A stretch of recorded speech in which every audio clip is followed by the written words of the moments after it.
घसेरी के सभी दर्शकों को प्यार भरा नमस्कार। घसेरी पर ब्लॉग के जरिए पिछले 4 वर्षों से उत्तराखंड और उत्तराखंड से जुड़ी तमाम जानकारियां दी जा रही थी। 5 फरवरी 2018 को घसेरी नाम से YouTube चैनल शुरू किया गया और उसके बाद आपका प्यार, स्नेह और सहयोग लगातार घसेरी को मिलता रहा। इसके लिए आप सभी का तहे दिल से आभार।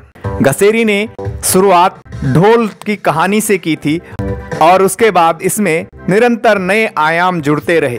बान की कहानी के बारे में बताया गया।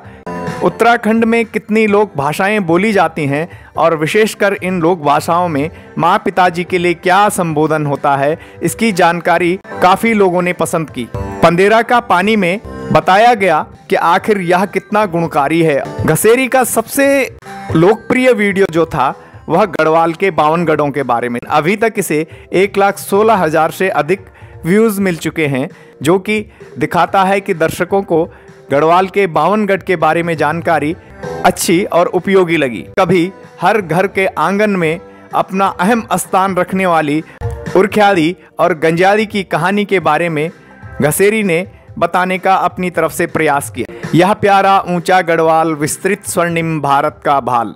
श्री जितेंद्र मोहन पंत की गढ़वाल को लेकर लिखी गई कविता का इसमें सुंदर वर्णन किया गया है। ला और वा में क्या अंतर है, इसको समझाने की कोशिश कई उदाहरणों के साथ की गई है।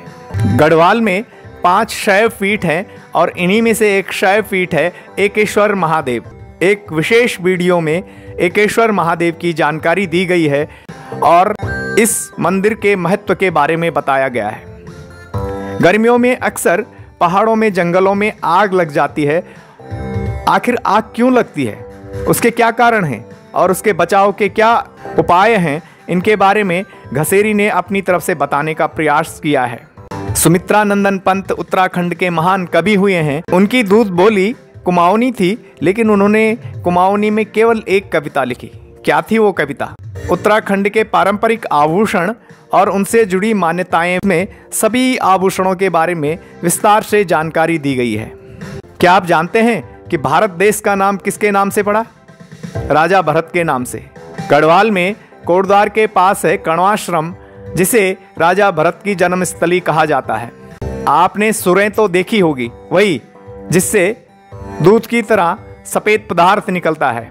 कई वैज्ञानिकों का मानना है कि यह सफ़ेद दूध ही शिलाजीत का जनक होता है, इसी से शिलाजीत बनती है। लैंसडाउन नाम कैसे पड़ा, इसकी जानकारी इस वीडियो में दी गई है।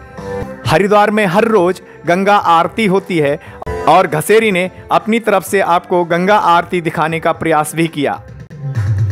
हमने पहले गढ़वाल के 5 शैव पीठों की बात की थी। उनमें से एक शैव पीठ है ताड़केश्वर महादेव। ताड़केश्वर महादेव की पूरी कहानी और उसके बारे में विस्तार से जानकारी घसेरी ने अपनी तरफ से दी है।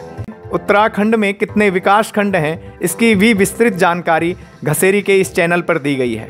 गढ़वाल के कई लोगों की यादों से जुड़ा हुआ है कोटद्वार रेलवे स्टेशन। इस रेलवे स्टेशन के प्रति लोगों ने अपना भरपूर प्यार भी दिखाया जब यह वीडियो घसेरी ने अपने चैनल पर डाला।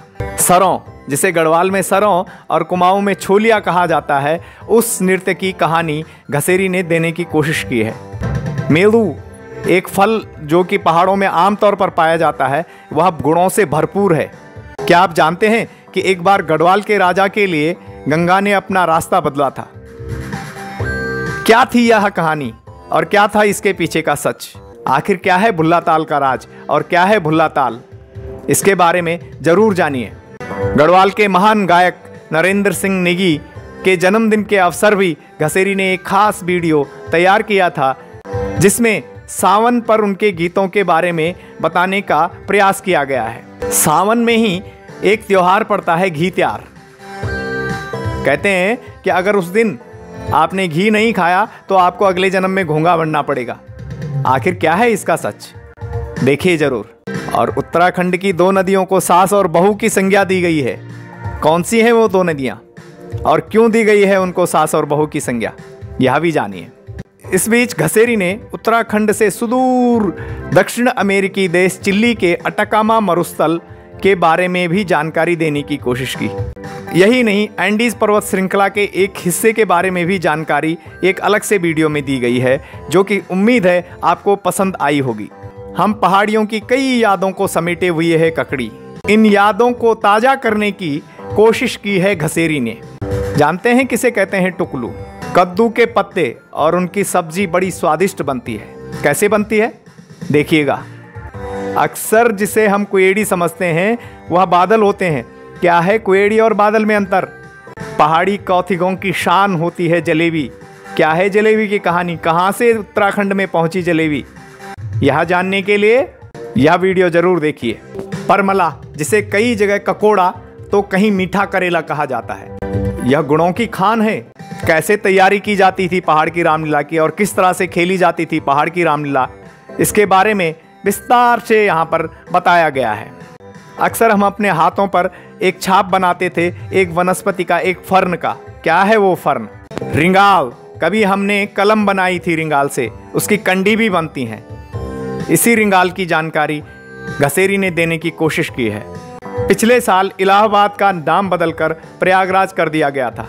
उत्तराखंड के भी तमाम शहरों और धार्मिक स्थलों के पुराने नाम रहे हैं। घसेरी ने इनमें से अधिकतर शहरों और धार्मिक स्थलों के प्राचीन नामों की जानकारी दी है। पंडित नैन सिंह रावत, एक महान अन्वेषक जिन्होंने तिब्बत को अपने कदमों से नाप दिया था। आखिर क्या थी उनकी कहानी?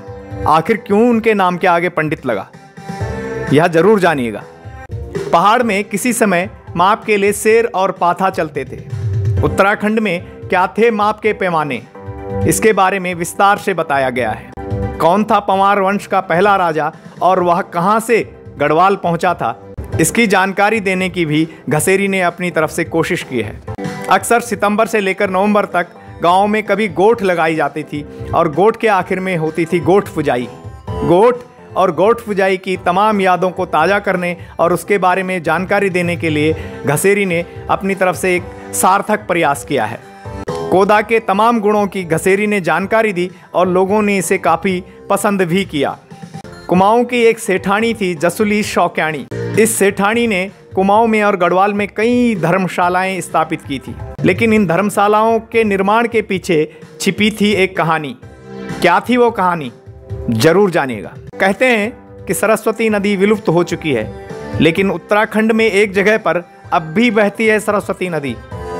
जरूर दर्शन करिए इस सरस्वती नदी का।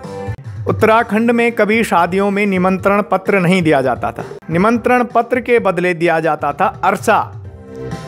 आखिर अरसा कब उत्तराखंड पहुंचा और उसका क्या महत्व है, यह बताने का भी प्रयास किया गया है। आखिर क्या है जिगजा पुतड़िया और क्या है ढोल की कहानी, एक बार फिर से बताने का प्रयास किया गया है। गढ़वाली और कुमाऊनी गीतों में लय बनाने के लिए तिलय धारू बोला जोड़ दिया जाता है। क्या अर्थ है तिलय धारू बोला का? इसके पीछे एक कहानी भी छिपी हुई है। क्या है यह कहानी? यह जानने के लिए यह वीडियो जरूर देखिए। उत्तराखंड के वृक्ष मानव थे श्री विश्वेश्वर दत्त सकलानी। उन्होंने अपने जीवन में कितने पेड़ लगाए और क्या था उनका संघर्ष, घसेरी ने यह जानने का भी प्रयास किया गया है। घसेरी ने इसके साथ ही क्रिकेट विज्ञान नामक एक पुस्तक के बारे में भी जानकारी दी है, जो हाल में प्रकाशित हुई है।